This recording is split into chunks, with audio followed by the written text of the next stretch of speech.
Pessoal, tudo bem? Hoje vamos para mais um vídeo. Hoje um vídeo um pouquinho diferente, fugindo um pouco da temática dos livros do Freud. Hoje vamos explicar estruturas clínicas de maneira simples para qualquer um poder entender, tá?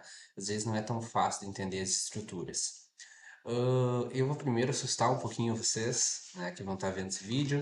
Vou mostrar para vocês um esqueminha. Esse aqui é o esquema R do Lacan, tá? É um esqueminha bem simples. Então, parece difícil, mas não é tão difícil assim. Quando fizer um vídeo mais específico sobre um neurótico, sobre psicótico, sobre perverso, eu vou trazer esse esquema aqui para a gente entender. A gente vai trabalhar só um pouquinho dele inicialmente. Bom, vamos pegar a estrutura básica. Eu vou desenhar em uma outra folha que eu tenho aqui a estrutura básica, que é o quê? Que seria esse triângulo retângulo, esse meio quadrado, por assim dizer, que a gente vai ter uma relação. Primeiramente, né, para quem não lembra o que é um triângulo retângulo, tá? Ficou horrível, mas vai funcionar. A gente vai ter primeiro a criança mítica, que vai ser representada por esse C que eu coloquei aqui, ó, um Czinho, tá? E ele vai ter uma relação direta com a mãe, né? Que vai ser esse M, né? Então a gente vai ter essa relação entre a mãe e a criança. Essa relação, ela é aquela relação primordial, né? Em que a criança se sente um com a mãe, se sente completo com a mãe. E isso causa essa primeira impressão, né? Eu sou um com a mãe, então eu sou completo. Aí entra a figura do pai. Isso a gente lê de praxe, né? Na psicanálise ali, a gente está estudando, né? E aí entra a imagem do pai. E o pai faz o quê? Ele vai tirar a mãe da criança, né? Vai tirar a mãe da criança. Então, o pai, ele vem com uma função de castração. Ele castra essa criança. De que forma? Ele tira a mãe dela, tira o objeto do desejo dela. E a criança passa a olhar para o pai como de certa forma, um adversário, algo do gênero, né? Eu quero ter o que ele tem, eu quero ter o falo, eu quero ser portador do falo, como a gente vai dizer muito. Bom, aí que se começam as estruturas clínicas, por assim dizer. Porque a gente pode começar a pensar em três estruturas básicas, como eu tinha falado antes: a neurose, a psicose e a perversão. A partir deste movimento, né? Dependendo do que o sujeito for fazer neste movimento.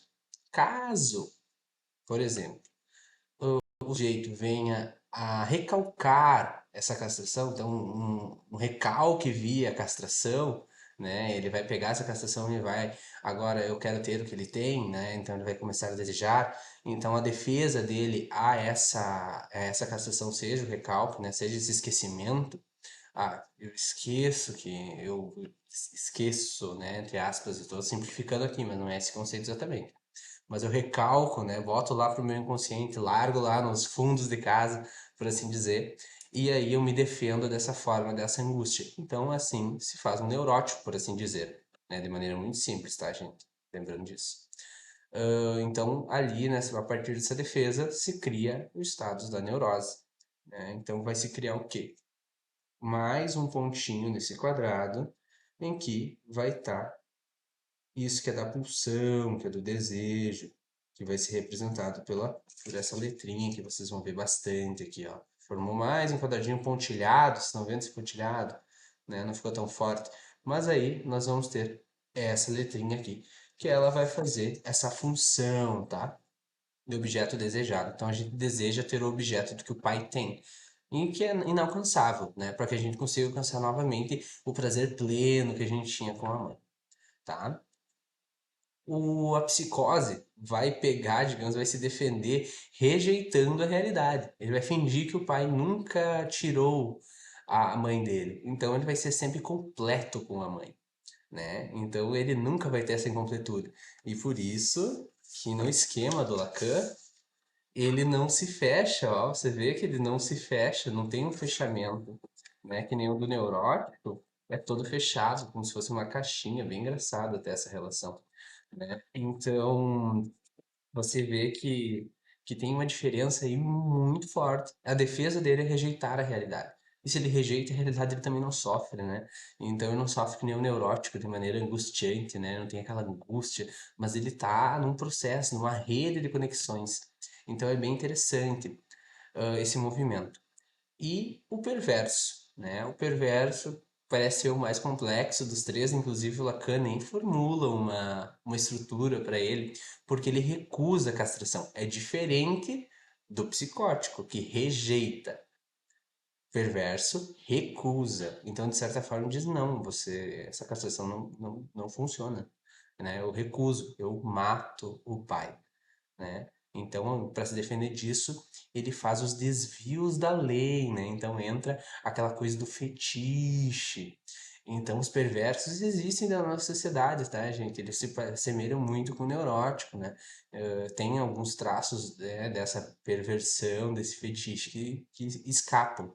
Então, é bem interessante nós vermos essas três estruturas. Bom, então vamos lá. A neurose, a primeira estrutura, ela se defende com um recalque. Então, a maior parte das pessoas que formam a sociedade se formam dessa forma, né? E qual que é o problema? O que que acontece? Então, ela tem um retorno do recalcado e por isso ela sofre, né? Ela se angustia. Essa é a questão do adoecimento, da psicopatologia na neurose. O retorno do recalcado. Na psicose, é o retorno do real, né? Então ela está sempre, de certa forma, numa alucinação, num delírio, né? Pro neurótico. Parece que ela está sempre num delírio, numa viagem. Tanto que vocês vão ouvir a Elisiane dizer que para você conversar, ter uma troca com um psicótico, você tem que entrar na viagem dele, você tem que ir na onda dele. Por quê? Porque é a única maneira de você se conectar realmente com ele. E o perverso é o desvio da lei, né? Desvio da moral, desvio da ética, né? Ele se desvia da lei, da cultura. Ele sai, ele fala: não, eu nego isso, eu recuso essa cultura, eu recuso essa lei.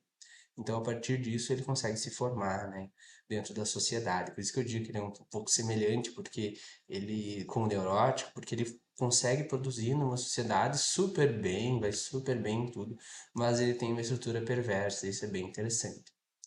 Então, basicamente, gente, era isto, tá?